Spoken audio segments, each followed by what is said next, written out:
Meet My Dream. Поиск авиабилетов и путешествий. Чпонькс и туда. Когда я приехал, конечно, был культурный шок. У нас турецкий язык на латинском алфавите, а приехал сюда, ничего на латинском, ничего нет, ничего не ассоциируется, где ресторан, где туалет. Вот выхожу из самолета, другой запах, другая земля, другой воздух. Люди какие-то пальто ходят. Обратной дороги не было, деньги были потрачены. Влюбился и поженился, вот таким образом и остался. Знаете, я как бы чувствую себя де-факто украинцем, фактически с турецким паспортом, но де-факто украинец. Мне нужен минимум 10-20 тысяч долларов в месяц, чтобы прожить нормально. В Одессе? Да. 10-20? Да. О, смотри, черные идут. Мне кажется, это видео можно было назвать «Почему?». Почему люди из других стран приезжают к нам сюда, в бывший СССР, в Украину, в Одессу. Ребята, я решил сделать серию видео из Одессы, Киева, Львова, возможно, других наших городов с иностранцами, которые в свое время либо из-за женщины, либо из-за лучшей судьбы, либо по учебе, либо по бизнесу приехали и каким-то образом здесь остались. Да, это экспаты у нас дома. Мы знакомимся с иностранцами очень глубоко и интересно с ними общаемся. Смотрите до конца. Мы из Одессы снимаем экспаты бизнес, а также с местными, которые вам покажут ту Одессу, которая, поверьте, вас удивит. Поехали!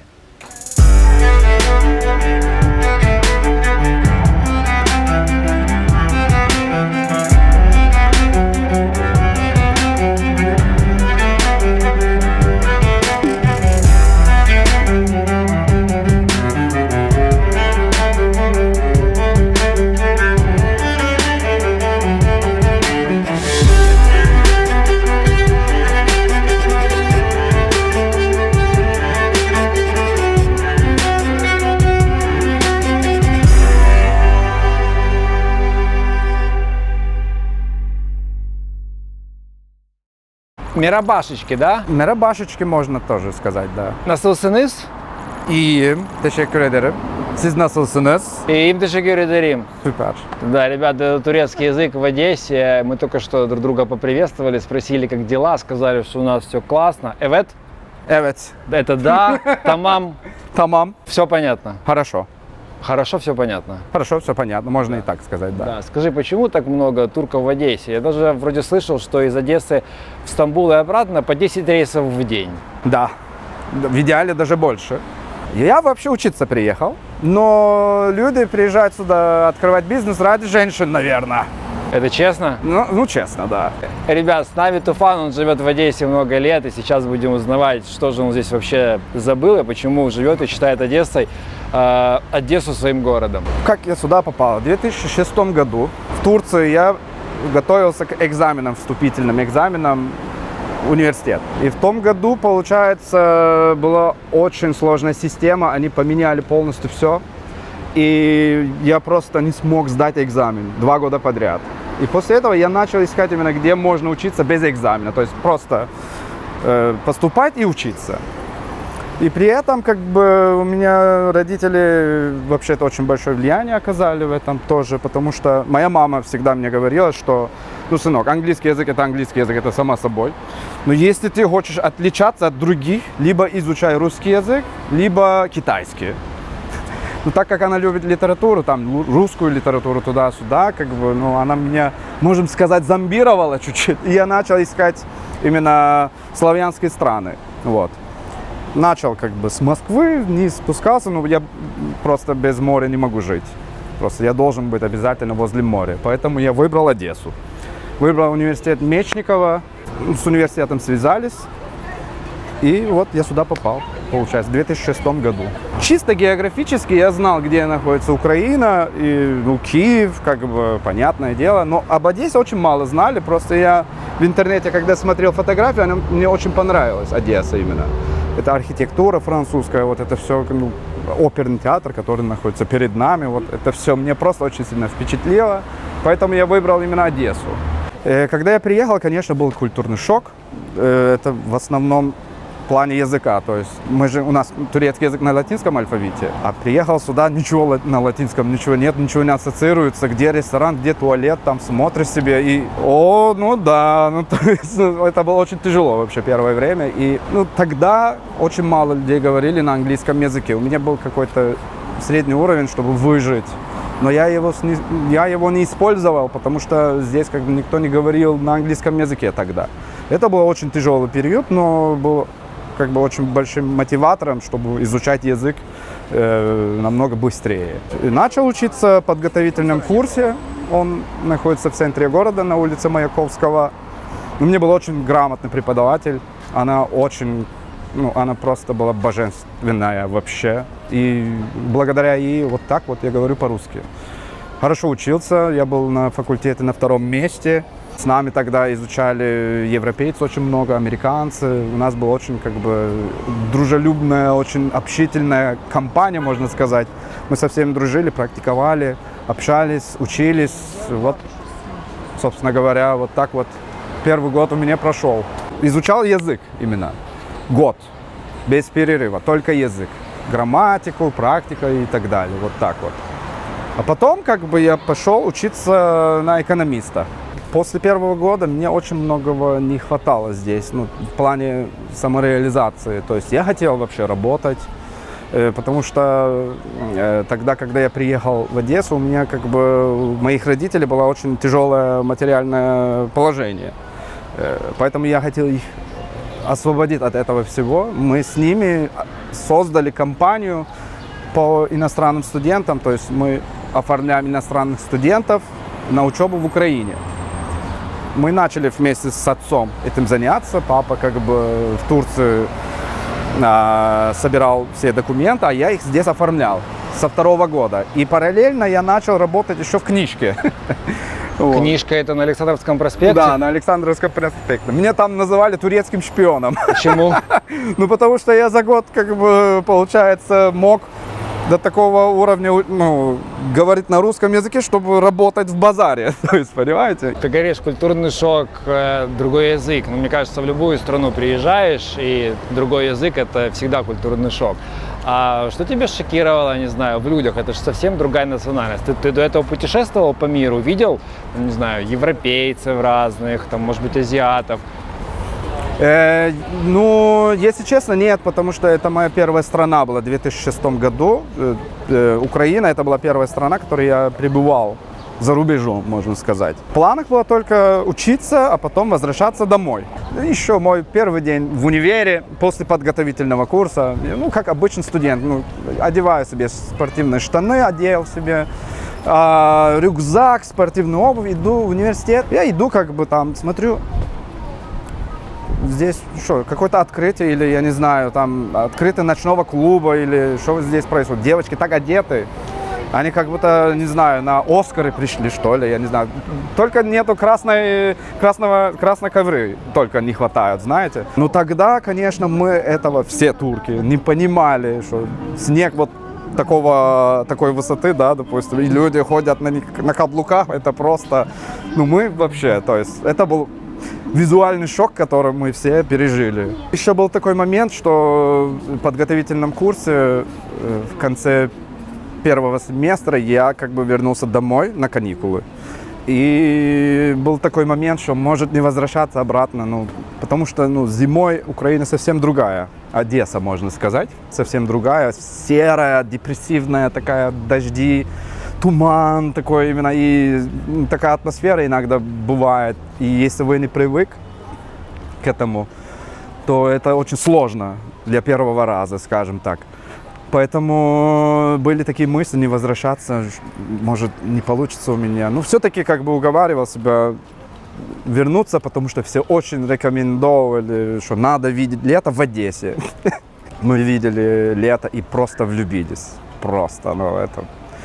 Клубы там начали ходить, там Ибица. Мы год старались понять, что здесь происходит вообще. Да, вот смотрели издалека людям. Victoria's Secret это или что? Где мы? Куда мы попали? С первого года я уже влюбился на эту свободу. Эта атмосфера города мне просто не отпускало уже. И я решил остаться здесь как минимум до конца учебы. И дискотека, вообще-то, знаете, такое слово, это слово из первых слов, которые я выучил на русском языке. Потому что, ну, люди, на дискотеку, дискотека. Такое именно. А я дискотека, это я преподавателю задал вопрос. Дискотека, это дискотека, которая, вот эта дискотека? Она говорит, да, у нас дискотеки. Ну, просто мы с отцом как бы общались на эту тему, он говорит, что понятие дискотека у нас были 70-х, сынок, говорит он мне как бы. Какие там дискотеки? А ну-ка. Ну, потом мы пошли, и да, действительно, здесь дискотеки, оказывается. Ребят, настало время познакомить вас с нашим другом. Из Киева в Одессу мы приехали на вот этом красавчике. У нас была возможность протестировать автомобиль как по украинским хорошим дорогам, так и по украинскому бездорожью. Мы даже попали в ливень. Скажу вам честно, автомобиль уверенно себя чувствует на любой дороге. Знакомьтесь, это Шкода Кодиак, современный семейный автомобиль для тех, кто ценит качество, любит комфорт, ведет активный образ жизни и много путешествует. На этом автомобиле мы будем снимать, я надеюсь, экспаты и экспаты-бизнес и locals не только в Одессе, возможно, по всей Украине. У нас будет возможность протестировать его еще больше. Я буду делиться в следующих видео о своих впечатлениях. Из того, что хочется сказать прямо сейчас, что меня приятно удивило, кроме хорошего расхода, до 10 литров на 100 километров, уверенной поездки по любому типу дороги, эргономичности, комфортности и так далее. Ребят, здесь есть адаптивный круиз-контроль, который немаловажен, когда ты едешь из Киева в Одессу. Большой багажник, в который можно положить много техники, много чемоданов нашей съемочной команды. Также есть удобная система SmartLink, когда ты просто подключаешь свой телефон через USB либо Bluetooth, и Google карты, мобильный телефон, звонки, твоя музыка доступна тебе на большом мультимедийном экране. В следующих видео я обещаю раскрыть больше впечатлений об этом автомобиле.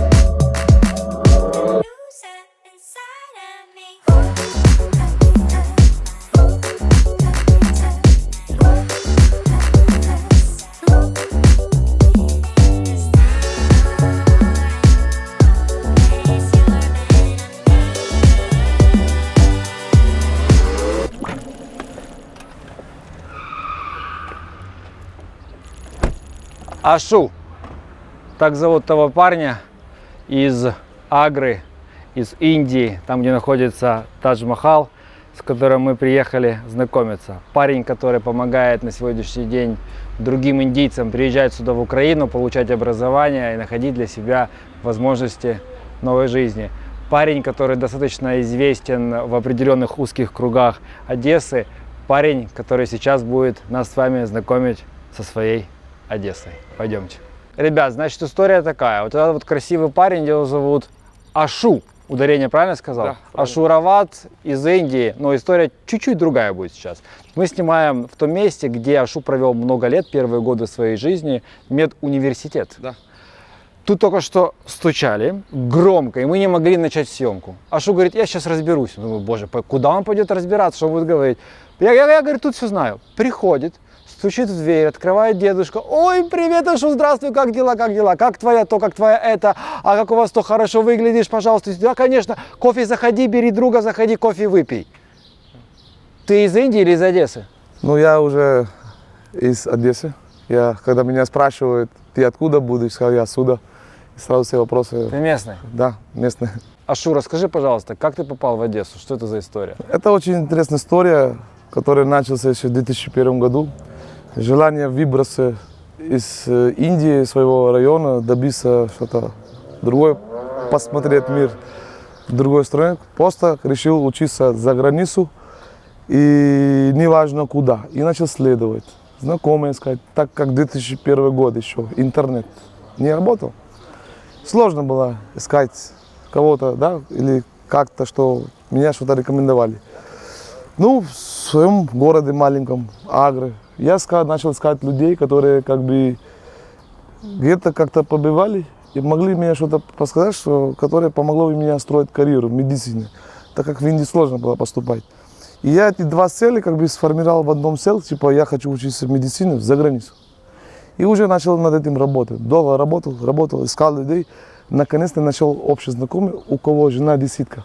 И вот она рассказала мне про Одессу. Меня языковой барьер не интересовался. Меня не интересовался, какая это страна будет. Медицина – это хороший университет, стоимость обучения и будущая карьера. И сам город, где Потемкинская лестница, вот на берегу Черного моря, так как я с Северной Индии. И меня получается, что очень большая тяга была к морю. И в течение моей жизни до 17 лет я просто пару раз с папой ездил путешествовать возле моря, и все. И вот эти все компоненты сформировались, и я начал мечтать о Одессе. Тебе родители купили билеты на самолет, ты прилетел, поступил легко сюда, кстати, вот в медицинский университет имени кого? Пирогов. Пирогова. Да. Это одно из самых ведущих вузов Украины. Был и будет, похоже, потому что он очень старый, ему больше 100 лет. За этим вузом стоит большая история, которую, кстати, я узнал просто только во втором курсе, элективном курсе, который меня как бы рассказывали. История Украины, как бы история нашего вуза. И каждый день я себе утверждал, что я выбрал правильное место для проживания и правильный вуз для того, чтобы стать успешным врачом и карьеру, получается. Ты в итоге сейчас врачом, по-моему, не работаешь. Я нашел себя в другом бизнесе, правильно? Обслуживать людей просто. Приезжает 17-летний парень в Одессу, здесь море. Люди выглядят по-другому, люди одеваются запах другой, по-другому, коровы по дорогам не ходят, да? Мясо, телятину едят, пьют, есть другие церкви, все по-другому совсем. Тебе нужно учиться здесь, язык ты не знаешь. Что ты делаешь? Ну, конечно, меня действительно очень приятно, очень классно приняли. Потому что, да, были какие-то моменты, что я вот выхожу из самолета, другой запах, другая земля, другой воздух, другой температурный режим. Люди какие-то пальто ходят длинные. Я помню, приехал в ноябре месяц, 15, это уже была зима. Такие шапки толстые, понимаете, такой, знаете, вот такой акцент, типа, сразу можно там, типа, ты что, я столько приехал, 17 лет, ребята, ну, я приехал, деньги вам платить здесь. Это иммиграционная служба в аэропорту. Он английский не понимает, как он мои документы проверяет. Потом меня встречает какая-то бабушка, ну, как бы, тогда эти компании не работали, которые сейчас работают, да, международные. Она меня привезла в университет прямо. Я приехал только в джинсовой куртке. В Индии 15 ноября это еще 32-35 градусов. А тут я прилетел, мне сказали, там еще тепло, езжай. Выхожу из аэропорта. Обычные кроссовки летние индийские, обычная джинсовая куртка и как бы все это было. Но это никак не повлияло, вообще ни копейки, потому что я следовал за своей целью, к которой я приехал. Обратной дороги не было, потому что эти были против того, что я уехал. Я единственный сын своей семьи. И я их 2 месяца там дома забастовал, что я хочу и все. И им пришлось с этим смириться. Поэтому обратной дороги не было, деньги были потрачены. И я как бы решил на это не обратить внимания. Конечно, после аэропорта я приехал, меня разместили обычные сопроводительские общежития, которые еще не был построен никак. Ну, еще не, построен был в каких-то 60 годах еще Союза, понимаете? Комната, которая не ремонтирована, которая старый ламинат порванный стоит. Тебе дают железные кровати с этими пружинами, матрасами. Ты должен на них ложиться. И, дорогой, ты должен сам все устраивать. Ты должен идти уже к коменданту, ты должен идти за постель. А я это всего не знал.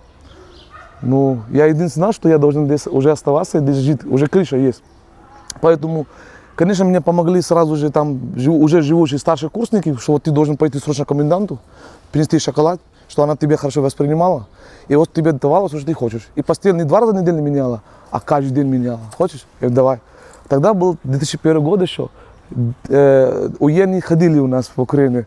Люди решали все вопросы на шоколад, на мясо. Мы зашли в общежитие, там не шторы, окна старые, понимаете, уже холодно, сдувает, ноябрь месяц, кровать пружинная, матрас старый, пятна, понимаете. Только единственное, постель чистый был и подушка. Мы легли спать, потому что уставшие были. Ни на что не обращали внимания, ни комфорт, ничего. Просто легли спать. надежда, что завтра будет лучше. И действительно за следующий день стал лучше, потому что самое тяжелое было пережито. Уже осваивался запах, уже осваивался как бы атмосфера. Мы еще никого не видели, мы были всегда в своей комнате. Но случилось что? Нас второй день никто не позвал никуда. Мы голодны. Я говорю другу, ты что кушать будешь? Вот, пошли, что-то найдем. Нас было 3. Старшие курсники, все уже на занятии, а мы голодные. А деньги уже были, как это нам давали, там, гривны, помню, $1, 5 гривен или 4-5, там, я помню. У нас было 5-6 гривен, поменяли $1, мы так меняли. Не сразу $50, как сейчас, $100 меняем, а как студенты $1, $2, $3 поменяли. Выходим в магазин, а магазин такая будка, зима, решетка такая везде. Нельзя заходить, и надо общаться. Мы искали, как заходить в магазин просто. Мы подождали в эту зиму, ну, как бы еще 20 минут, что как не обращаться, потому что случайно я боялся, ну, может, видел по голове даст, например. И голодные. Ну, мы решили посмотреть, как это все происходит. Вроде продукты видно, там, конфеты, печенье, там, яйца, да, вот эти будки, да, возле района вот такие. Мы подождали. Пришел один человек, постучил, открылась маленькая окошко, такой в Индии нет. Открывается маленькая окошко. И он что-то дает, что-то говорит, она там заменит, что-то ему дает. Мы поняли, что система так работает. В Индии такого нет, в Индии жарко и магазин открытый. И я тоже иду, стучаю. Стучил-то стучил, а что мне говорит? Там много продуктов было. Я боялся, что не то куплю, опять мясо, там, телятина, все остальное. Смотрю, стоят яйца. Но я сказать не могу, что это... Дай мне яйца, пожалуйста. Есть яйцо, которое мы можем приготовить и покушать. Ну, белок. Другой. Ну, надо у нее спросить, давай теперь что? Она... Еще у нас впечатление, что яйца были вот эти бежевого цвета, ну, коричневые. Ну, бежевые вот эти. А в Индии белые. Мы думали, они испортились. Хлеб черный. В Индии тогда черный хлеб не продавался. Хлеб черный. Я говорю, изгнивший хлеб. Что она продает? Хлеб должен быть белый. Потом говорит, может, у них такие продукты продаются. Давай уже что-нибудь возьмем. Нам главное сейчас голод уделить. И хорошо. Я говорю там, мэм, this. Она говорит, что? Я помню эту картину. Мэм, this. Что? Это настоящий рассказ, ребята. Многие считают, что иностранцы приезжают здесь, гуляют, портят среду. Но нам реально тяжело, когда мы первые годы сюда переезжаем. Очень тяжело. И я просто рассуждал, как оно было первые 3 дня. Это самый тяжелый путь. Я говорю, давай, друг, изображи курицу, что она уже поняла, что это яйцо нужно. Он начинает показывать, показывать. Она опять не понимает. Она мясо не продавала, она яйца продавала. Я тебе говорю, там, там. Меня самой смешно, просто это реальная история. Она ничего не поняла, что вы хотите, ребята. Ну, она поняла, что это типа только свеже прибитое, как у нее опыт из прошлых было. Я говорю, да, иди там, давай, найди листочек и бумагу там, давай. Он быстро побежал, взял листочек, бумагу, а я уже рисую там яйцо овальное, пишу egg, на английском egg. Она говорит, что? Я говорю, вот, кукуруку. Я ей показываю, она уже поняла, говорит, яйцо там, вот там. Потом она уже калькулятор на листочек пишет, там, сколько деньги, там уже написала. Потом я говорю, хлеб. Ну, слава богу, что она нас доверила, запустила будку, и уже мы выбрали то, что нам надо было. И мы купили джем, хлеб, яйцо и ушли туда. Ну, это такой классный опыт. И еще нам подарок делала. Она написала листочки, типа, яйцо и предназначение, типа, что я должен сейчас ей говорить, типа, если мне нужно яйцо, понимаете, все. Первое слово выучит. Яйцо. Яйцо, понимаете? Потому что куда вы поехали, да, куда вы за границу попали, да, где вы не попали. Первый день что вы ищете всегда? Еду? Еду. Приехали в одно место, да, что ищете? Еду, правильно, все. И вопрос едой решен. Мы 3 дня, 4 дня кушали это яйцо, понимаете? Больше ничего не ели. Дальше что? Вот дальше ежедневная программа, получили уже расписание, все оплачено, все проверили, уже местных знали, студентов знали. Вот человек, который вам открывал дверь, да, вот этот человек, он из первого дня как бы нас студентов обслуживает. Он по национальности армянин, и вот теперь его сын и невеста, все этим занимаются вопросами. Поэтому он мне сегодня признал, видишь, что типа вот Ашу, ты пришел и как бы давай там кофе, чай, потому что я у него постоянный клиент 18 лет. Я до сих пор иногда заезжаю к нему пить кофе.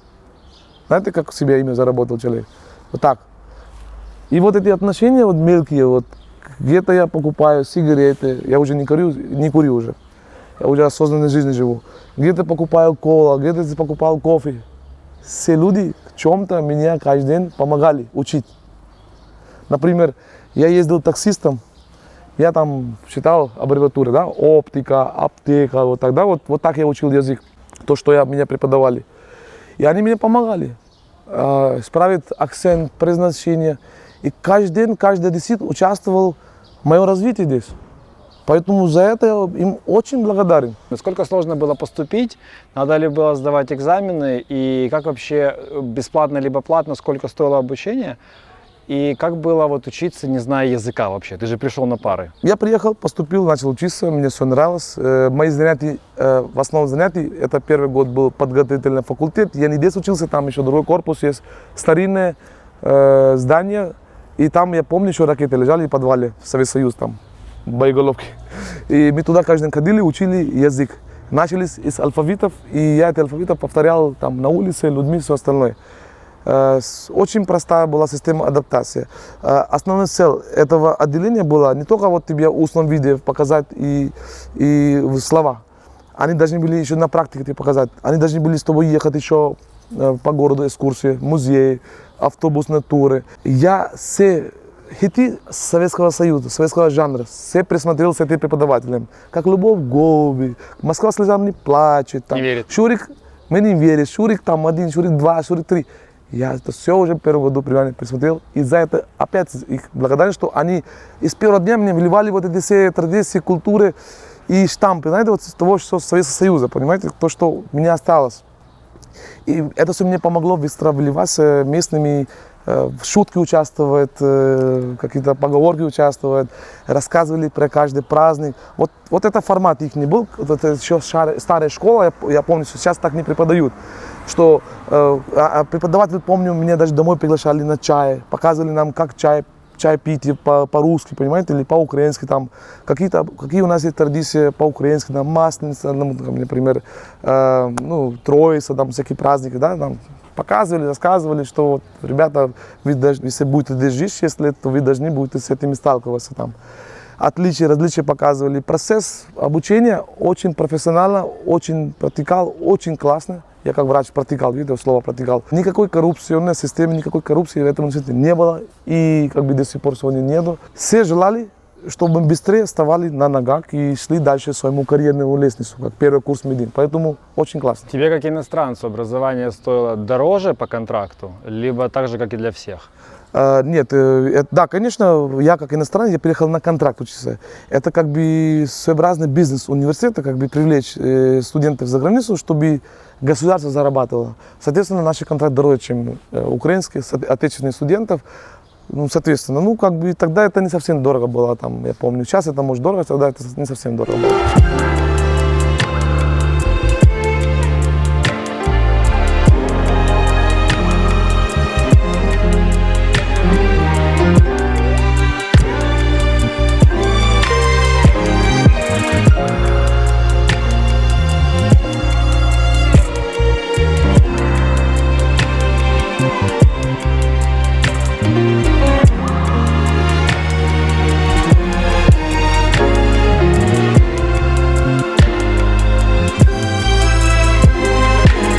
Жан, скажи мне честно, сегодня такая жара в Одессе, градусов 36. В Конго жарче или нет? Ну, в Конго действительно жарко, но там хорошо то, что есть хотя бы воздух. Тут жарко и душно. Жарко и душно? Да, а у нас жарко, но есть чем дышать. Поэтому есть большой плюс. Ребята, знакомьтесь, с нами Жан, парень, которому 47 лет, если честно, думал, что он лет на 20 моложе. В 96-м году, 94-м ты приехал сюда, в Украину, и живешь в Одессе. Давай, пожалуйста, узнаем твою историю. Почему Украина, почему это 94-й год, и какая у тебя была мотивация вообще выбрать Украину, Одессу и приехать сюда? Ну, вообще-то история, она немножко забавная. Я закончил у себя школу, и мои родители были заинтересованы, чтобы я куда-то поехал учиться. Ну, я как бы неплохо учился и все такое. У них, у друзей был сын, который в то время получил стипендию и приехал сюда учиться. Это было еще тогда время Советского Союза. И в 1994 году он приехал на каникулы домой. И как ситуация вышла, что после распада Советского Союза большинство вузов были заинтересованы приглашать сюда студентов, которые могли бы учиться не за бесплатно, а уже за отдельную плату. Вот, и через них они как бы нас заинтересовали моих родителей. Но они решили, что да, было бы неплохо мне приехать. Вот таким образом я сюда попал. Я подписал свой контракт через него, чтобы поступить в строительную академию сейчас. А в то время было просто институт строительства и архитектуры. Мой выбор как бы попал в Одессу, потому что тот парень сам учился тут в Одессе. Поэтому как бы так. Но приезжая сюда, мы приехали через Москву.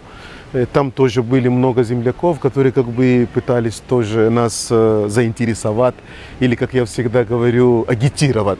Оставайтесь в Москве, тут так и так. Ну, я такой человек, я не люблю большие города. Мне очень комфортно в маленьком городе, как Одесса. И вот таким образом приехал сюда учиться. Как тебя встретил город? Это только Украина стала независимой, только совсем недавно, там 3 или 4 года, как распался Советский Союз. Что ты знал о Советском Союзе, об Украине, об Одессе до этого? И когда приехал, что тебя удивило в этой стране, людях, городе? Но судя, допустим, по тому, что видели по телевизору, всегда что показывали, там, допустим, типа Москва, много бомжей, там ходят по мусорам, там что-то собирают. Да, мы приехали, конечно, мы видели совсем иную картину. Да, конечно, были и бомжи, где их нет, они практически везде. Но чтобы именно это было прямо, как это показывали, такого не было. Если посмотреть на менталитет людей в Конго и в Украине, в чем основные отличия вообще? В экономике в том числе, в политике, в самом подходе к жизни, к быту? На самом деле есть много общего. Почему? Потому что украинцы это народ, который любит, скажем, семейную жизнь, к примеру. В моей родине тоже так. Семья это святое, это самое главное. Юмор, допустим, в Одессе народ юморной. Два, одесситы очень, не в плохом смысле этого слова, очень гордые. Они вот такие прямо светские, они любят красиво одеваться, показать себя, что ли. Не в плохом смысле, а в хорошем. Вот, я приехал с той стороны, где вот тоже такой народ. Мы любим красиво одеваться, красиво кушать. Жить хорошо. Это никто ни в коем случае не запретит. И не запретил. Поэтому есть всегда что-то общее. Но какие-то отличия есть, но они мизерные. Как быстро ты смог адаптироваться здесь, в Одессе, и как быстро выучил язык, и с какими сложностями, в принципе, сталкивался? Адаптировался я, конечно, трудно, потому что 94-й год, когда я приехал, это в Одессе была такая именно суровая зима. Не было снега, но именно вот такой мороз сухой. И я помню, даже была история, я приехал, нас было 4 человека, я жил с одним земляком, и мы, ходили на базар со словарем. И так мы шли, допустим, на новый рынок, потом где-то тут рядом был когда-то хороший магазин, торговый такой, супермаркет хороший. Мы там всегда брали молоко. И мой земляк очень сильно любил торговаться. Вот. Но мы язык не хорошо знаем, мы ходили с этим словарем, искали слова, но говорили, как нам хотелось бы. Вот. И я помню, мы так долго ходили, настолько долго, что у меня все руки замерзли. И я их, несмотря на то, что в карман вот так ложил, но они просто замерзли так, что я не мог их чувствовать. И я помню, я им сказал: ребята, извините, я вас оставляю и возвращаюсь домой. Вот. Это было тогда минус 19, без снега, даже ветра не было, но просто именно стоял очень такой реальный мороз. И, короче, мы когда только приехали, и мой земляк, который нас встретил, всегда любил шутить над нами. И он показал нам, ну, типа, надпись висит на здании, типа, ну, прочитайте, что там написано. Но там же другие буквы, там были написаны большие, но некоторые буквы, если большими написать, они выглядят как наш алфавит. И первое слово было «ресторан». И мой земляк смотрит, говорит, написано «пектопах». Вот. А тот, который тут уже жил, вообще угорает от смеха. И тот говорит ему: так, получается, тут все как-то наоборот. Буквы написаны наоборот, наизнанку, как бы тут куда ты нас привел вообще. Вот. Но на самом деле, конечно, есть все равно отличие, потому что в Конго нету электрического транспорта. Вот такого понятия, как трамвай или троллейбусы, нет. Вот. В основном это мелкие автобусики, то, вот, на которых мы едем. Народ очень любит гулять. Вот, может гулять и с поводом, и без повода. Они очень, вот эта праздничная атмосфера для украинцев или одесситов, это, ну, очень важно, как бы. Но мы, допустим, когда общаемся, мы не, ну, матами мы не ругаемся, как бы. Мы говорим спокойно, тихо. Но здесь вот люди спокойно, вот принято, вот так они разговаривают спокойно. Я помню, даже мы идем, я спрашиваю у своего земляка, я слышу постоянно одно слово, ну, между другими словами, оно повторяется. Он смеется и говорит мне: да, не переживай, придет время, ты узнаешь об этом. Вот так и произошло. По истечении много времени я понял, что это типа какая-то запятая между словами или выражениями. Когда ты решил, что ты останешься в Одессе и все-таки будешь здесь жить? Ну, этот момент сложился так интересным образом. В студенческие годы я как бы встретился с девушкой. Она очень молодой была. Как говорят по-русски, сердцу не прикажешь. Вот. Влюбился и поженился. Вот таким образом и остался. Вот. Но все равно у меня были планы. Я как бы считал, что закончу, все равно я заберу жену. В то время еще у меня ребенок первый родился. И я думал, поеду к родителям, там помогу. Но возникли какие-то политические моменты в стране, которые послужили тому, чтобы я не поехал туда-обратно. И тогда я понял, что придется тут остаться и как-то устраивать свою жизнь. А если сравнить, допустим, со своей родиной, конечно, ситуация куда печальнее, потому что за столько лет у меня в стране ничего такого особого не произошло. Хотя мы всегда гордимся тем, что в Конго был испытан самый первый мобильный телефон. Но я не боюсь это сказать, что на сегодняшний день в Одессе почти у каждого человека есть мобильный телефон. Когда у меня дома получается еще это роскошь. Это роскошь. Да, то есть не у всех мобильный телефон. Вот. Поэтому страна вместо того, чтобы преуспевать, несмотря на богатство, которое она имеет, даже в 80-90% ресурсов всего мира, но люди бедные живут. Вот. На сегодняшний день в Одессе, как бы, да, немножко люди, даже те государственные работники зарабатывают больше, чем у меня дома.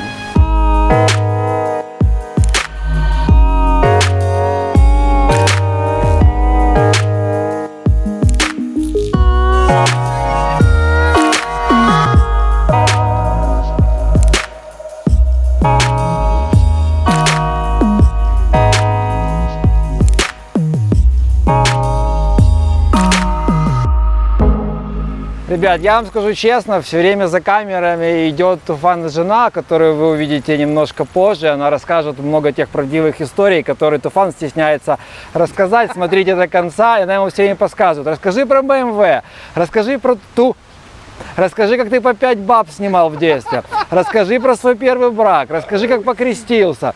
В общем, она нам помогает просто рассказывать немножко, но те истории, которые Туфан не расскажет, настоящие истории со стороны женщины, мы узнаем в конце этого видео. Ну, мы очень сильно тусили просто. Несмотря на то, что я рокер, рок-музыкой занимаюсь, но здесь была невероятная просто атмосфера ночной жизни, и мы просто, и учились хорошо, и работали, и тусили именно по полной программе. Но я быстро понял, что это не мое.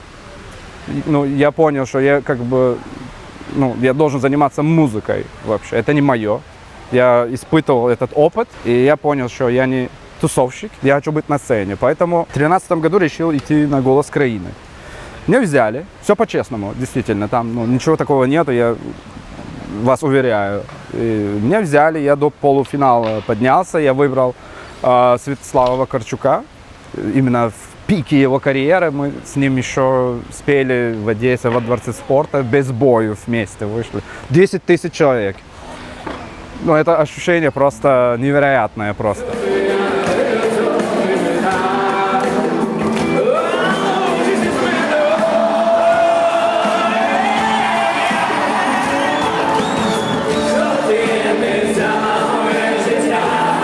Скажи, пожалуйста, на каких документах ты здесь живешь, а на каких документах вообще туркам можно здесь жить? Я живу по ПМЖ, постоянное вид на жительство у меня из-за брака. Там нету срок действия, после этого уже идет гражданство. Я жду свой срок, чтобы подать на гражданство. В принципе, у меня срок уже есть, но есть просто новость о том, что будет двойное гражданство. Поэтому, если в Раде примут этот закон, я сразу подам на двойное гражданство. Вот я, в принципе... А ты хочешь получить украинский паспорт? Да. Да, я здесь вырос. 14 лет я здесь живу. Из 32? Да. Тебе 32, 14 лет ты 18 здесь. Приехал. Даже 15-й год идет. Мне 33 вообще, 87-го года. 15-й год. То есть 15 лет я живу в Украине, поэтому, знаете, я чувствую себя де-факто украинцем, фактически с турецким паспортом, но де-факто украинец. То есть я в этой культуре вырос и все принимаю как свое. И, в принципе, город мне взаимно и отвечает в этом плане. Турки исповедуют ислам. У нас здесь в основном православное. Это одно из больших различий в культурах. Скажи, пожалуйста, в чем ты, если помнишь, еще чувствуешь такую большую разницу в культуре турецкого народа и украинского народа? Христианство больше христианская вера — это более свободная вера, отличие от мусульманской веры. Но знаете, в Турции тоже очень спорный вопрос, все по религию именно вот так вот живут или нет, знаете, я бы спорил. Потому что, да, есть энное количество, часть народа, который именно очень радикально воспринимает ислам, а есть у нас даже коммунисты. Именно есть в Турции есть коммунистическая партия. Кто представил, да, вот, допустим, есть курдские националисты. У нас просто, на самом-то деле, в Турции есть очень большая проблема. Люди очень разделены по идеологиям. Есть социалисты, есть коммунисты, есть националисты, есть курды, есть это. И они между собой очень сильно воюют. И это, мне кажется, очень сильно мешает нацию расти. А вот в Украине этого нету, допустим. В этом плане я вижу, что все очень спокойно. То есть народ друг друга не съедает. И поэтому люди как-то более свободные, они могут думать о своей жизни, о своих развитиях, о будущем, знаете, я так воспринимаю просто. Ты можешь сказать, что Украина сегодня твоя родина? Я могу сказать, да. Скажи, пожалуйста, как ты начинал зарабатывать здесь, в Одессе? Я знаю, у тебя были интересные истории. Да.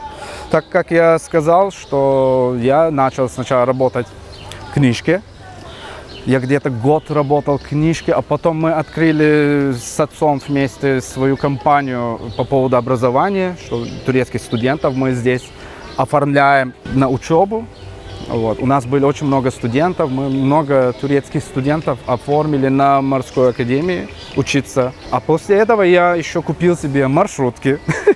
Маршрутки. Маршрутки, да, вот это самое. Это благодаря отцу, опять-таки, моей бывшей жены.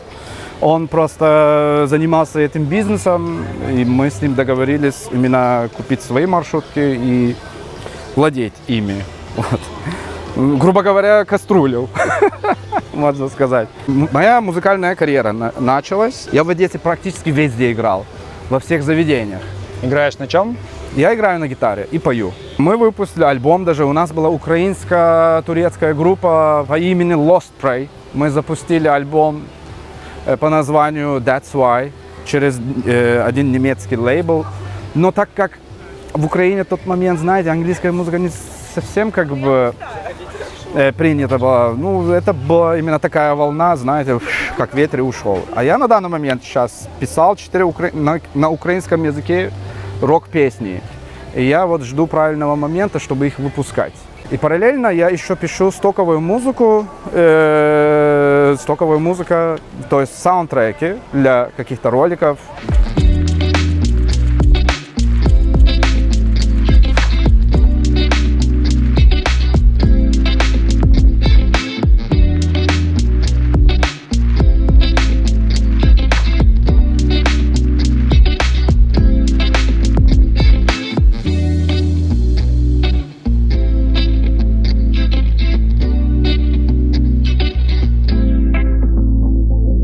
Было такое время, ребята, вот это голодуха, вот голодные дни, вот первые 2 месяца, да, вот там всегда что-то не хватало, лень было выйти покупать, потому что, ну, как бы зима, сложно, быстрее темнеет, и ради безопасности мы особо не выходили, но однажды, как бы, я решил таки пробовать мясо. И получается, почему? Ты как из касты браминов решил попробовать мясо? Да, ну что делать, 2001 год. Один магазин «Виктория». И там вот в это время, ноябре-декабре, кроме фасол и чечевицы, ничего не продавалось. Картошка и наут. Это, я думаю, не значит то, что я буду себя нормально чувствовать. И я решил пробовать, потому что как с точки врачебной зрения, я уже поступил в Медине, да, я сформировал свое новое знание, сформировал новое среды. Я пришел в вывод, что я должен начать кушать мясо. Опять же, это, грубо говоря, мой выбор. Это опять переход одесской жизни, получается. И я решил начинать с рыбы. Так как вы знаете... Ты решил кушать мясо, начав с рыбы? Да, так и было. Потому что со мной друг, который со мной был рядом, он из Южной Индии. И получается, что... А вы знаете, в Южной Индии в основном рыбу и кушают. Он меня предложил, давай, я тебя научу сначала рыбу покушать, а потом начнешь кушать и свинину, и барану, и так далее, все остальное. Я говорю, пошли.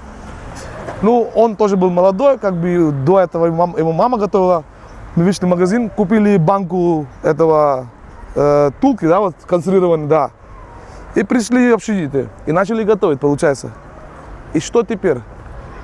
Он поставил этот кляр на плиту, масло, и туда эту банку слил, понимаете?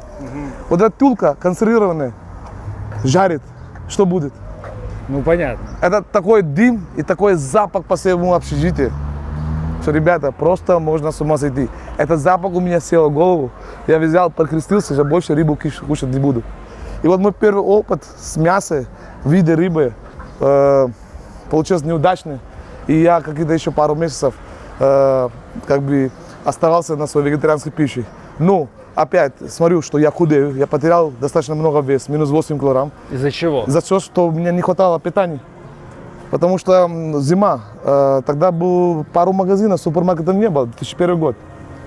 Был Рорус или Виктория, там продавались наут, фасол, какие-то пару овощей, ну как бы оно у меня недостаточно было питания, понимаете?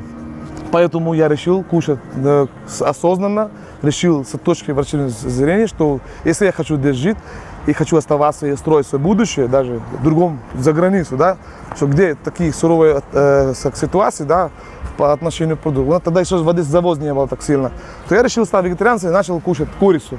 И последний день, сегодня день кушаю курицу, и мне она очень нравится, и другие виды мяса тоже. Ашу, скажи мне, пожалуйста, какой момент ты понял, что ты хочешь свою жизнь связать именно с этим городом? Ну, когда я закончил медуниверситет и когда придумал свой бизнес нынешний, который, я посчитал, что вот это вот теперь это мой город, и я должен здесь завести свою семью, как бы. И когда нашел свою жену и Веру, как бы, я как бы основательно решил, что и бизнес здесь, как бы, и жена здесь, как бы, и поэтому моя будущая семья, дети будут расти в этом городе, потому что я сам как-то в этом городе вырос, и мне этот город очень красиво, очень классно опекал, ну, защищало всего то, что, понимаете, как бы возможно. Я, конечно, нашел самое лучшее для себя человек в этом мире, это моя жена. Как ты познакомился с ней и где? Познакомились в центр города, она работала в магазине, и как бы и вот так как-то сошлись, долго общались до этого, знали. Я ее знаю лет 17, я все время за ней приглядывал.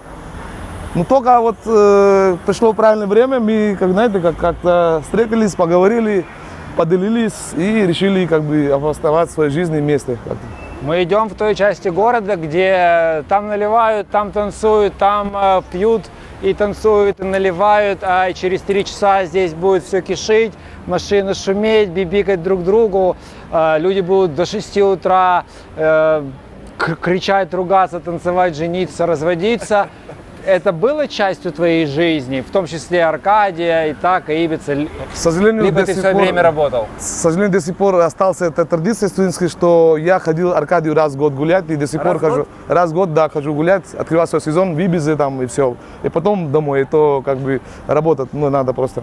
Потому что я не хочу попусту тратить в жизни на кратковременное удовольствие, а хочу добиться долгосрочной перспективы не только для меня, а люди, которые окружают меня. Вот мой как лозунг по жизни получается. Если я сегодня стану вот здесь вот так, смотри, то, скорее всего, никто не остановится. Никто не остановит. 2001-2002 год, как раз вот люди так вот выбрасывали руку, да. И останавливался парень Ашу, который на последние деньги купил себе BMW, и он не знал Одессы, не знал языка, и он кастрюлил, это правильно называется, кастрюлил в полцены. Единственное, что условие было, что брал людей, если они показывают ему дорогу. Это верно? Да, это верно. Давай расскажи, пожалуйста, как ты зарабатывал деньги.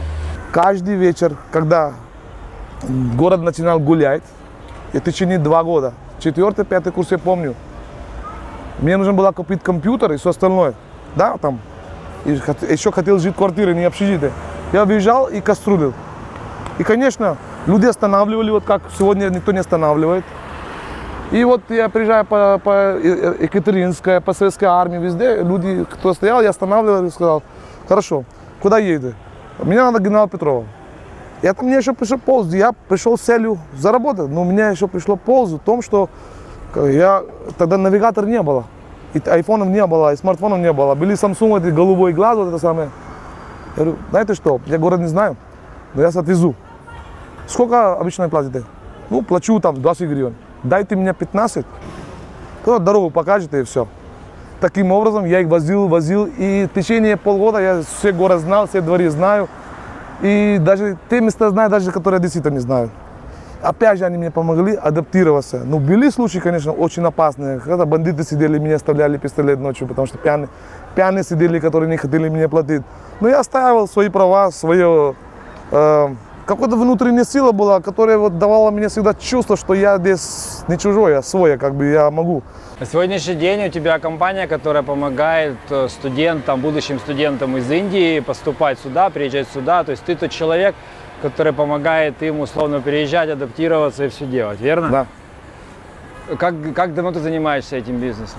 Я в этом бизнесе уже лет 12.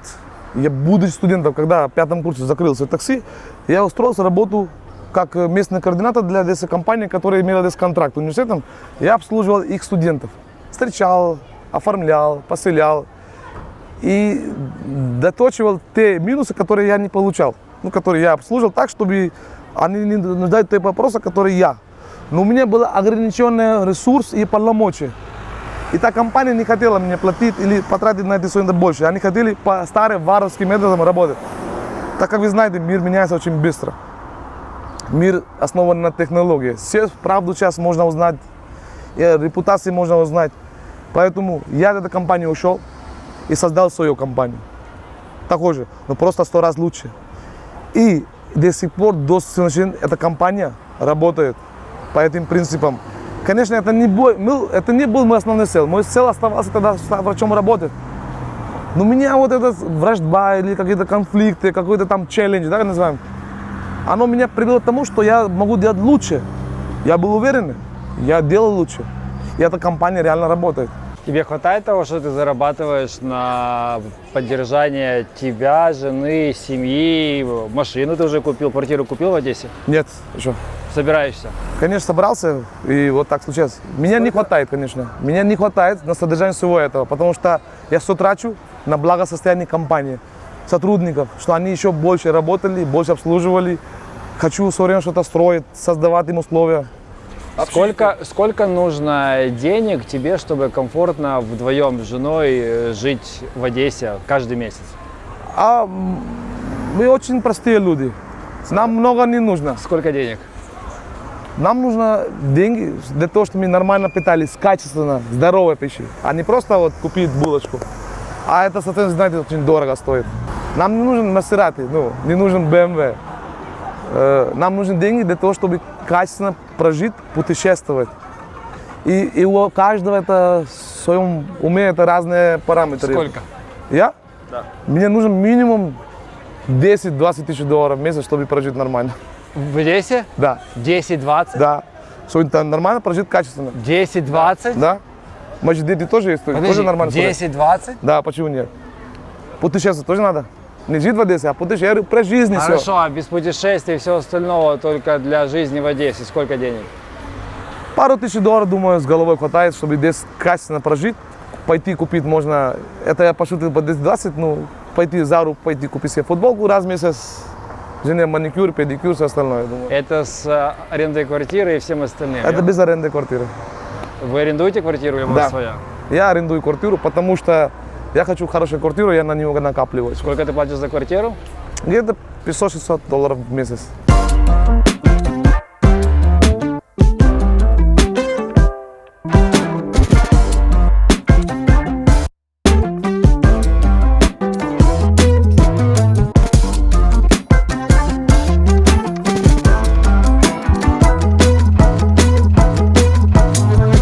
Ребят, смотрите, как четко. Одесса вам рада, мы находимся в Пассаже, это прям рядом с Горсадом, я здесь никогда не был, очень красивая, прям очень красивая архитектура, я не знаю, может быть, нас отсюда, конечно, выгонят. Стоит дата дома 1898-99. Я, честно говоря, надо будет почитать, узнать об этом месте больше, нас даже сюда наши гиды и ребята местные не водили. Скажи, Одесса всегда была тебе рада? Были ли у тебя там какие-то случаи с карманами, с паспортами, с милицией? С карманами пока, за все это время еще такого случая не было, но с милицией, конечно, сталкивались не один раз.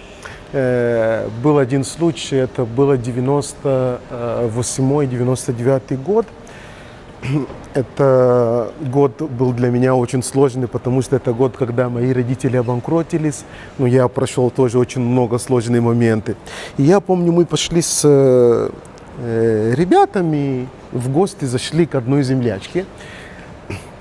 И мы там посидели, пообщались, покушали, все хорошо. И в то время милиция уже останавливала практически всех. И с поводом, и без повода по дороге, проверка документов, все такое. И так как я проходил очень сложный момент, я не побоюсь это сказать, мне очень нужно было стиральный порошок, чтобы вещи постирать. И землячка мне насыпала чуть-чуть порошок в бумажке, я сделал, замотали это красиво и в карман положил.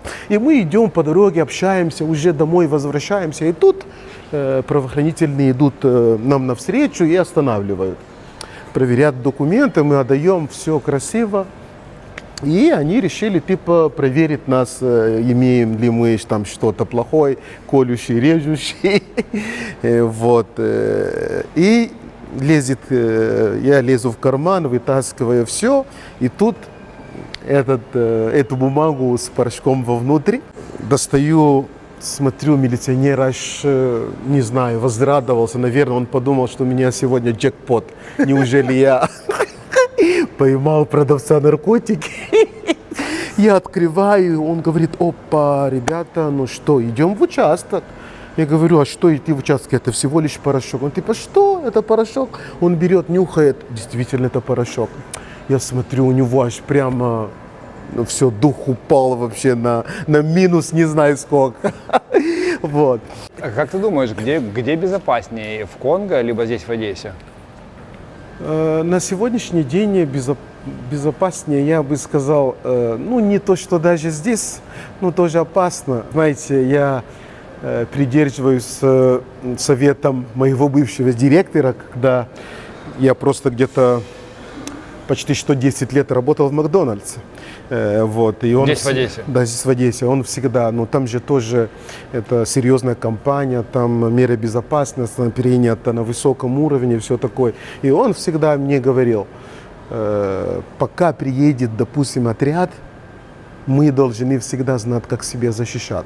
Потому что в момент, когда что-то произошло, между моментом происшествия и когда придет правоохранительный, всегда есть время. За это время что угодно может произойти. Жан-Пьер, Да. скажи, а твои родители переезжали к тебе сюда? Нет, нет, Ни разу. ни разу, да, не приезжали. А друзья? Ну, друзья, нет, только мой младший брат один приезжал, когда я женился. Второй раз. Женился? Второй Да, раз? да. А как часто ты ездишь в Конго? Последний раз я ездил уже более 15 лет назад. Ого! Ну ты прям удивил. Ты мне только что проговорился, ты 2 раза здесь женился. Да, у меня было 2 брака, от которых 2 детей. От первого сын 19 лет, от второго дочь, которой будет 8 лет. В Украине были какие-то случаи, условно, расизма, непринятия, особенно вот в первое время, когда приехал? Как тебя принимали там 26 лет назад и сейчас? Да, конечно, есть такое, когда ты чувствуешь взгляды. Там сзади кто-то смотрит, или спереди, когда идешь, кто-то смотрит прямо, вот открывает такие глаза. Я помню, когда мы ходили, допустим, на перемены, когда все студенты выходили на улицу, стояли, некоторые девочки там стояли, о, смотри, черные идут. Вопрос о расизме, как бы я всегда говорю своим знакомым, ну, как-то не люблю об этом говорить, потому что я не передаю это большое значение. Хотя это, конечно, серьезная проблема. Но я с этим сталкивался, когда я работал в Макдональдсе, но не в самом коллективе, а с какими-то гостями. То есть, когда, допустим, человек приходил, не хотел, чтобы я его обслуживал.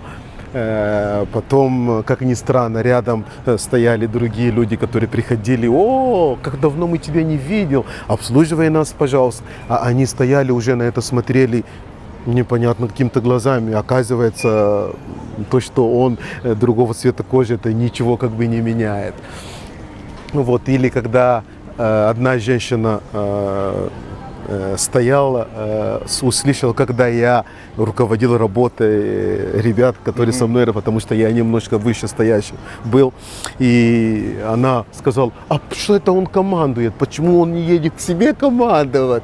Я говорю, ну хорошо, они тоже будут командовать, когда достигнут такой же уровень, как и я.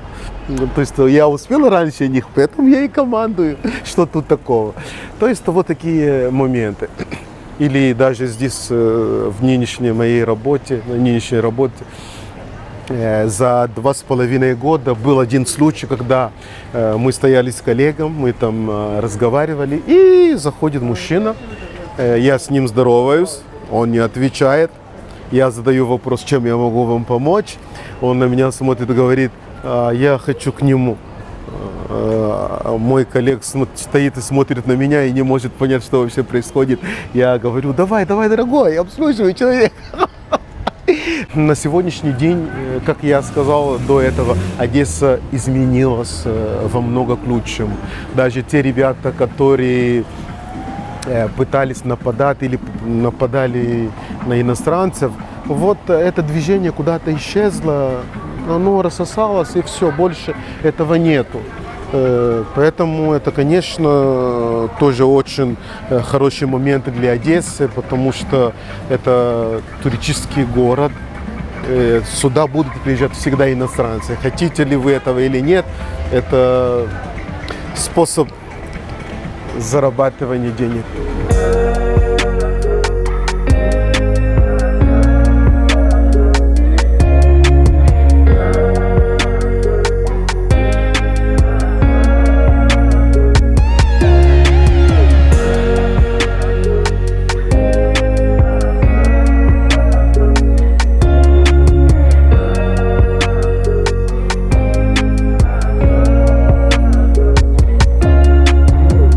Ребят, вы поняли, что Приморский бульвар – это, наверное, самое любимое место Туфана, да, и ты там проводишь много времени. Проводил очень много. И одно из мест, которое ты любишь, это там, где мы сейчас находимся, это Да. пляж Лонжерон. Я бы даже сказал, огромная набережная. Ребята, если вы хотите почувствовать себя не просто в Советском Союзе, а прочувствовать настоящий колорит Одессы, не только двориков, а и моря, людей со всей Украины, и не только Украины. Если вы хотите вернуться немножко назад в СССР и в Крым, приезжайте сюда, здесь, мне очень атмосферно и очень колоритно. Скажи, почему вот это место нравится и тебе? Потому что это место для меня, на самом-то деле, очень эмоциональное место, со многими эмоциями моими связано, потому что я здесь очень долгое время реализовывал свое творчество. Недалеко отсюда есть очень классная гостиница, и у них очень классный ресторан, бар-ресторан, можем сказать. Мы там очень долго играли акустическую музыку, и у меня была там свадьба. Поэтому я очень люблю это место. Это, многие эмоции мои связаны с этим местом вообще-то. Кстати, правда, что ты крестился? Да, пробовал. Пробовал? Да. Так ты христианин или мусульманин? Я никто, я агностик. Тебе 33. Да. Следующие лет 15 ты хочешь оставаться в Одессе, поехать по Украине, либо ехать куда-то в другое место? Мы, скорее всего, хотим поехать на другое место. Смотри, у нас просто получается homeland – это Одесса, то есть это hometown. Мы где бы ни были, сколько времени бы ни жили где-то, мы все равно вернемся в Одессу, потому что это для меня уже родной город, реально. Роднее, чем Стамбул. Потому что, так как я сказал, я здесь вырос. И он ассоциируется для меня совсем с другими эмоциями, связан этот город для меня. Поэтому, где мы бы ни были, мы всегда вернемся в Одессу. Это точно, но хотим как минимум зимовать в Азии, когда все наладится. Вот так вот. Слушай, вот это, кстати, место мне чем-то напоминает как Каракёй, так и Кадыкёй, Стамбул. Есть ли что-то общее между Одессой и Стамбулом? Черное море. Все, понятно. Teşekkür ederim. Да, teşekkür ederim. С нами Александра. Вы ее уже, наверное, сегодня видели, а может не видели, но это жена Туфана, с которой он уже 5 лет. И мне кажется, он немножко скромный турок, как, в принципе, и многие турки. И многое не рассказал, поэтому мы попросим Сашу нам подрассказать что-нибудь, что не рассказал нам Туфан. Меня зовут Александра Чикдем. Я психолог-консультант, лайф-коуч и жена Туфана Чикдема, что самое главное. Если начать с того, что я жена, то хотелось бы сказать, что вообще турецкие мамы очень многие хотят славянских жен. Турцию так можно условно поделить на два таких лагеря. Это такие социалисты и люди, которые верующие мусульмане, да, и семья Туфана, она как раз социалистическая. И такие родители очень часто хотят славянскую невесту, потому что они менее капризные, они более покладистые, они более такие добрые, они более такие простые в семье и в быту. И поскольку они, как родители, хотят, чтобы все было проще для сына своего, они хотят славянскую невесту. Вот. И Туфана, мама, моя свекровь, она очень такая красивая, образованная турчанка. Естественно, двух королев в семье она не хотела, потому что если была бы такая турецкая, красивая, образованная, ухоженная, стильная, то она была бы очень капризная. Поэтому, в общем, вот таким образом мой вариант, моя интерпретация того, как я оказалась как бы в этой семье. Она, кстати, сказала как-то, что если бы она знала, что у него будет все-таки славянская жена, она бы не делала ему обрезание, потому что это такой нормальная традиция у турков, как у нас крещение. То есть у нас же не все крестят те, которые верующие, да, это как такая традиция уже социальная. У турков обрезание тоже достаточно такая вот социальная традиция. Турки и славянские девушки, что бы я могла про это добавить? Они, конечно, с ума сходят действительно от славянской красоты. То есть они приезжают и прозревают. То есть так как мы одеваемся здесь, я не могу позволить себе одеться в Стамбуле, когда мы ездим сюда. Мало того, для меня было большим шоком, когда мы в гостях в Стамбуле, и мы не можем держаться за руку, обниматься, целоваться, потому что Туфан чувствует себя дискомфортно. То есть я сначала не могла понять, что происходит, почему он меня отталкивает от себя. Вот. И у них это неприемлемо. Есть такие случаи, что прям муж с женой целуются на фонтане, к ним подходят, говорят, бьют и так далее. То есть социальная дистанция очень важна вот там. Вот. И поэтому здесь этого нет, они чувствуют себя свободными, они видят наших женщин, и они просто в шоке, потому что так как одеваемся мы, турецкие девушки не одеваются. Для них вообще более характерно просто помыться и выйти из дома, и это норма. Соответственно, они, конечно же, с ума сходят от красоты, славянской, от этой ухоженности и так далее. То, что я слышала из Туфана уст, он говорит о том, что потом, да, как турок, уже живя здесь, например, год, он уже называл славянских женщин так: картинка есть, а звука нет. Да, у меня еще помимо этого просто брачное агентство на протяжении 12 лет. Я очень много коммуницировала вообще с иностранцами, которые приезжают за невестами, поэтому это касается и турков, и не только. 10 лет назад, когда не было социальных сетей, иностранцы приезжали очень активные, были очень открыты вообще к славянским невестам, и к одесским. То есть Одесса и Николаев считается таким вот городом невест в Украине. Но потом наши же девушки немножечко передавили, скажем так, да, в плане материальности, да, то есть это уже начало действительно такое, стало money-хантерством. И, конечно же, иностранцы, и турки в том числе, они уже побаиваются тратить здесь деньги на самом деле. И плюс, действительно, вот в турецкой нации есть такая вещь, они не умеют женщин покупать, они не любят покупать женщин, они хотят вроде бы как и покупать, но все-таки, чтобы это они сами могли поверить в то, что это правда, и в то, что это про любовь. Потому что если приезжают там обеспеченные бизнесмены, которые могут действительно заплатить, да, там, за женщину, скажем так, они все-таки хотят сделать это так, чтобы они сами верили в то, что это про чувства. Турецкие мужчины вообще любят, чтобы женщина была такая властная, чтобы они могли ею гордиться, потому что это по принципу их матерей. Они такие, авторитетные в семье, мужчины прислушиваются к мнению женщин, да, то есть это прям вот такая вот фигура. И, соответственно, турецкие парни тоже вот хотят таких женщин, чтобы она не только готовила, но еще и была кем-то, занималась чем-то, вела какую-то деятельность. Но все, конечно, усложняется тем, что они не минусуют, что они хотят, чтобы она готовила, была красивая, ухоженная, но и плюс еще и чтобы дело какое-то вот свое было. Поэтому, как-то вот мы сошлись в этом. Мы, конечно, всегда советуемся, но вот любят они, когда вот женщина такая, которая, они вот говорят, моя жена – это моя честь. То есть они вот хотят вот за ней идти и ей гордиться. Поэтому как-то у нас совпало, поэтому все окей. Классная позитивная нота, благодарим тебя. Давай тоже обнимемся. Можно, да, Туфан?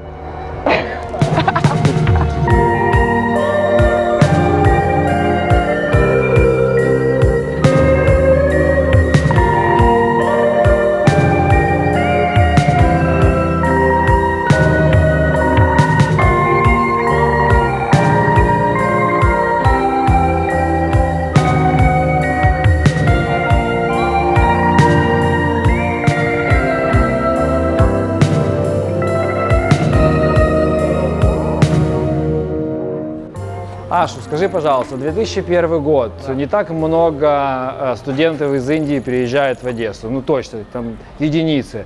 Я помню те времена, еще 90-е годы точно, когда человек с африканского континента, с любого другого континента, это было для нас диковинка. То есть как в Индию приезжает белый, да, я в Индии был несколько раз, и я знаю, что белая рожа – это 2 раза дороже, есть такое правило. Да. Вот, то же самое, возможно, было здесь, в Одессе. Было ли это раз? Потому что у нас иностранцам в Одессе дают обычно другое меню, ты можешь за свежевыжатый сок заплатить 50 евро.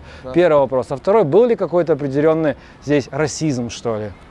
Ну, Одесский мультирелигиозный, мультикультурный город, где всегда, я так помню, истории основались не только русские, и османы были, и там турки были, и греки были. И как бы особого рода дискриминация я никакой не испытывал.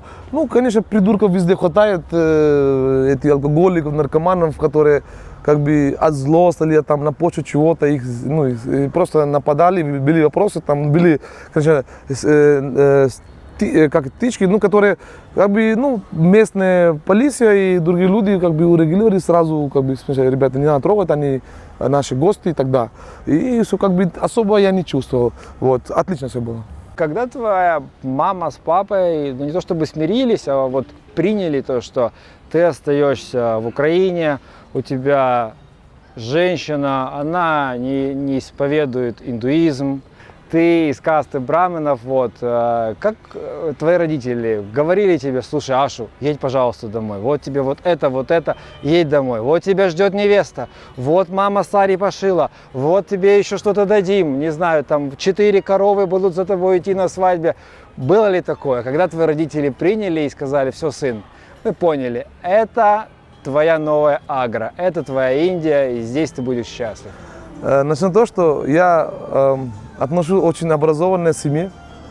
И мой отец занимался очень высокий пост в Индии государства железнодорожников. Он как бы честный человек очень. Мама домохозяйка, но она образованная и пожизненно, и по учебе, получается. И они все понимают, и они знали, когда меня сюда отправляли. И я думаю, у них это как бы с точки зрения. Они меня не спрашивали никогда и не говорили, что еду обратно. Я считаю, почему, Соня, это получилось у них, потому что каждый год, когда я возвращался домой на каникулы, каждый год меня звали. И в течение 6 лет мои рассказы о опыте, который я получал, я думаю, сам сформировался эта аура или среда у них в голове, мысли, что этот мальчик уже не вернется. И поэтому я думаю, они меня никогда не спросили. И как любой уважающий человек, который отпуская своих детей, зная, что они уже взрослые, они уже самостоятельно могут решения, они меня ни разу не спросили приехать обратно, потому что до этого момента я уже обосновался как бы в глазах, потому что никогда деньги не спрашивал на свои пребыванию в Одессе, проживанию, и мои гулянки, там, машину, все остальное. Я уже был самостоятельным мальчиком, и они видели во меня, что да, вот есть такое. И они сами решили приехать посмотреть. Вот они приехали сюда, в Одессу. Их невеста нормально приняла, приготовила, научила индийский язык чуть-чуть, быстро, чтобы сразу понравился. Индийскую блюдо приготовила, лепешки пожарила сразу. И что еще им надо? Но я не оставляю без внимания, они каждый год ко мне едут на месяц-два жить в Одессе. Им очень здесь нравится. Очень нравится. Да. И если при возможности они хотят, при возможности, они вообще сюда приедут к нам жить. Я считаю, это нормально. Образование, где тебе больше нравится система, в Украине либо в Индии? Конечно, в Индии. В Индии лучше образование? Да. Я скажу почему. Потому что Индия ведет все образование по стилю англичанов.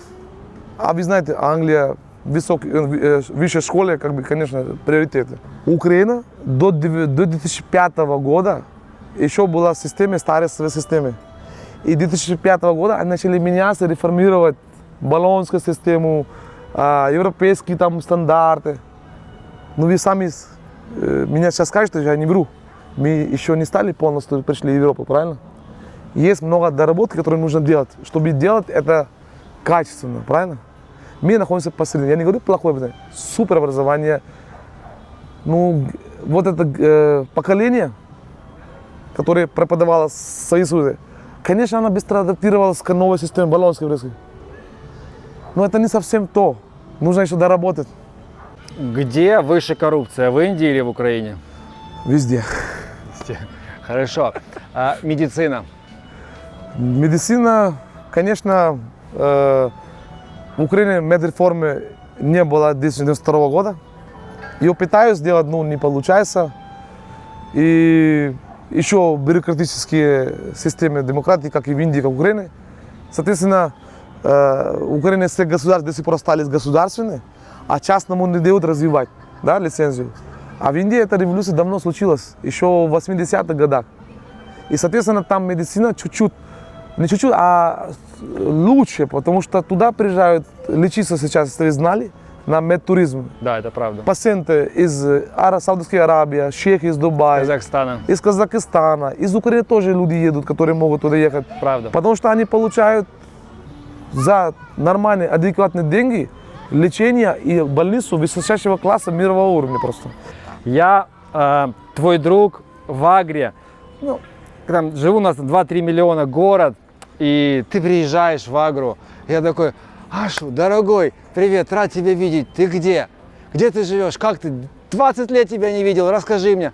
Ты говоришь: я в Украине, я из Одессы, я там. Что? Одесса? Украина? Где это? Что это за страна? Что ты мне скажешь? Я своему другу отвечу, 5 пунктов. это прекраснейшая страна, прекраснейшие люди, люди ответственные, образованные, прекраснейшие люди, я их не видел в жизни. Я себя там комфортно и хорошо чувствую. И тебя, друг, тоже туда приглашаю. Класс, благодарю тебя. Спасибо.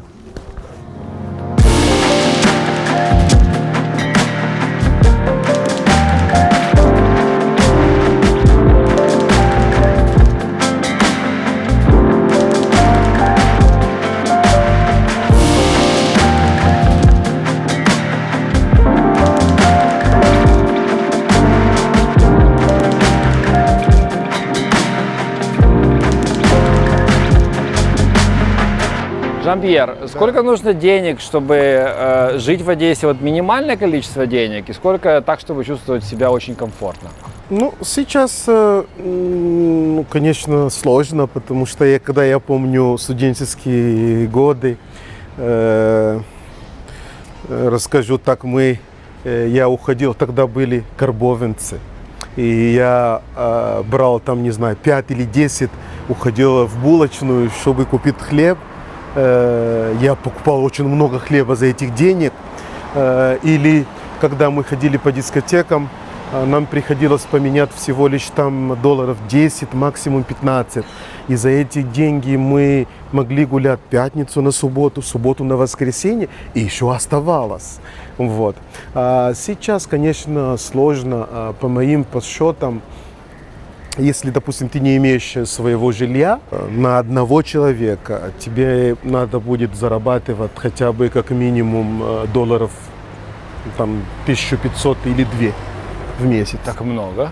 Ну, конечно, чтобы ты как-то мог жить как нормальный человек, позволяя себе, что желаешь, одеваться, ну, по крайней мере, не ездить за рулем своего автомобиля, хотя бы поздно вечером заказать такси, поехать или позволить себе зайти в ресторанчик, где-то что-то, ну, пообедать, поужинать или с девушкой куда-то сходить. Ну, все это как бы расходы.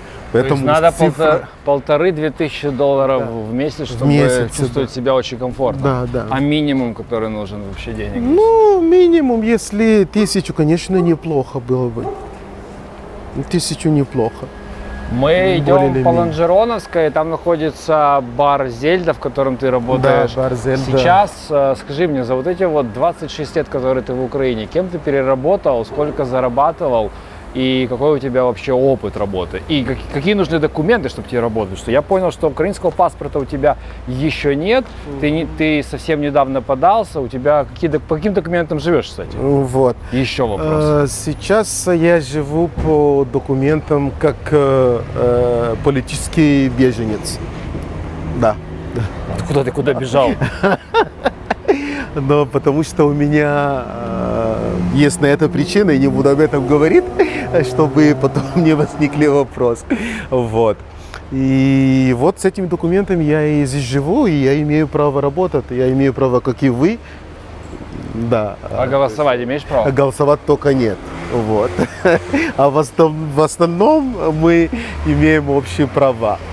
Вот. Я работал почти 10 лет в Макдональдсе, я там сделал какую-то свою маленькую карьеру, я начал вот с того, то есть я мыл стекла, подметал, Потом я пошел выше, выше, выше, выше.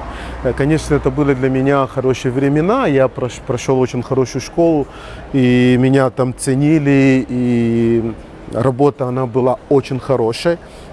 Мне понравилось. Вот. И после этих 10 лет я попытался немножко себя в бизнесе, но оно не очень потом, потому что наступил кризис 2007 года. 8, да. Начал работать вот барменом. Я пошел учиться, пришел на работу без опыта. И в то время открывалось одно заведение прекрасное возле моря. Я туда поработал чуть больше года. И за это время... Просека-баре. Просека-бар. И за это время вот эта концепция только процесса ее шел как бы. И я перешел сюда, уже 2,5 года я тут работаю. У вас формат устрицы и абсент. Устрица, Вы находитесь абсент, да. в центре города. В принципе, Одесса сама большая, как центр. Сейчас популярный формат, когда люди находятся на улице с дринками, такой соушалайзинг, общаются, танцуют иногда, громко разговаривают, там, до часу, до 2 ночи. У вас такой бар, правильно? Да, у нас такой бар, конечно, да, это, я не побоюсь сказать, это первая такая концепция абсент-бара и в Одессе, и в Украине в целом.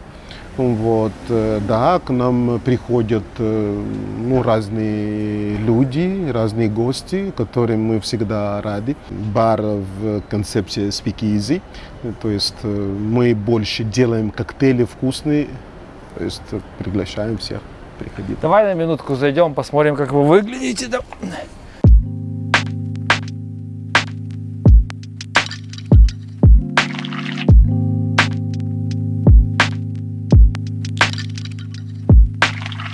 Ребята, Жан-Пьер пытается сделать какой-то красивый вид. Я думаю, это уже, наверное, профессиональная история. Все переставлять, расставлять.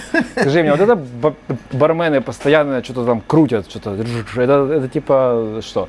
Чтобы отвлечь внимание, когда ты не доливаешь? Не, ну это же, как сказать, творчество. Это называется флайеринг, когда вот бармен играется с бутылочками, с алкоголем. Это феерично, это очень красиво выглядит.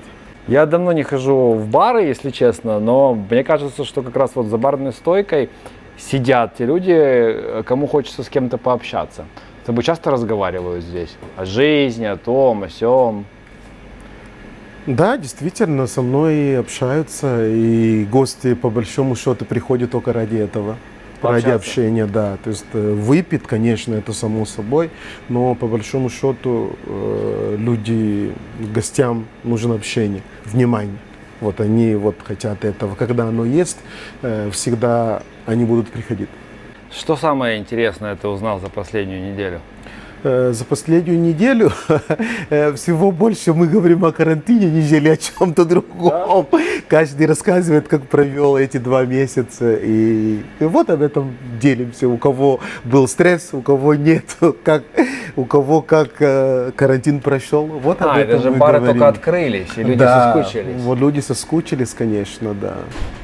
Я думаю, как и у ребят, тебе большая благодарность за то, что так искренне, душевно и глубоко рассказал о своей истории, своей жизни, за то, что любишь Одессу, Украину, за то, что остаешься здесь, и за то, что такой позитивный и несешь с собой свет.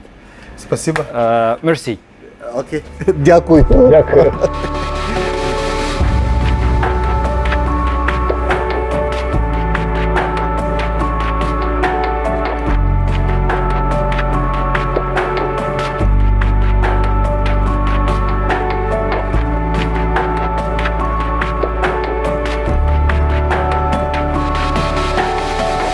Ребят, вот так каждый раз.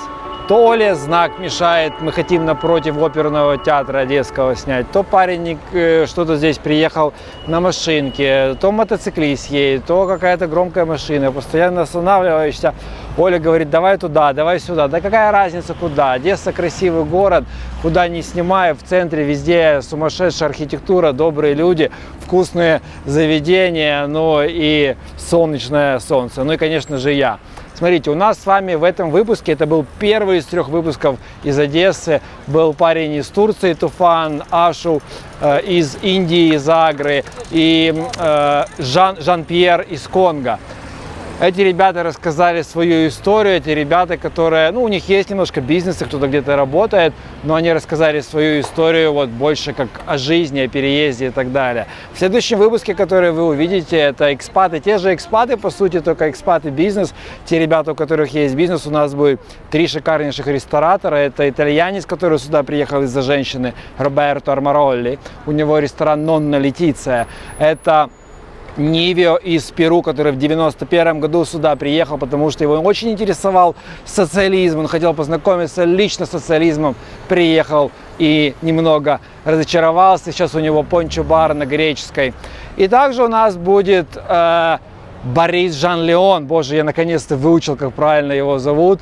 Или Жан-Борис, нет, Борис Жан-Леон из Парижа, парень молодой, который здесь открывает Le Petit Paris, маленький Париж, знакомит с парижской французской культурой, устраивает формат вино и сыр. В общем, ребят, во 2-м выпуске вы будете еще больше удивлены тем, почему все-таки люди из разных стран, из стран более богатых, менее богатых, из Латинской Америки, из Европы, из Африки приезжают, остаются у нас здесь, в Одессе. И скажу вам честно, еще будет 3-й выпуск, который просто невероятно интересный. Выпуск, во время которого я постоянно ходил с открытым ртом, потому что я такую Одессу даже за 50 раз не увидел. Мне показали такие интереснейшие дворики, рассказали истории, свозили на Куяльницкий лиман. Я не буду делать длинный тизер, просто, ребят, если у меня челюсть отвисла, у вас точно, я уверен, скорее всего, как минимум, вот, вызовет это интерес. Это будет выпуск Одесса, которая действительно может удивить даже одесситов. И прямо сейчас я просто прошу вас, напишите в комментарии, если вы досмотрели до этого момента. У меня длинные выпуски, у меня выпуски о жизни с позитивом, без хайпа, без хейта, без матов, без того, что сделает более популярный выпуск, который я снимаю как для себя. Но если помните, то мы катаемся на отличнейшем современном внедорожнике для семьи Шкода Кодиак, который наш верный друг в этих путешествиях. Я вам желаю добра, любви к себе, любви к миру. Живите просто и просто живите. Кстати, я всегда пишу подводки и прощалки с 1-го единственного дубля, потому что я не знаю, о чем я хочу говорить, просто мое сердце говорит, и я вам теперь точно говорю, ребят, пока. Кстати, мы увидимся с вами еще, скорее всего, с такими же форматами в Киеве, наверное, Львове.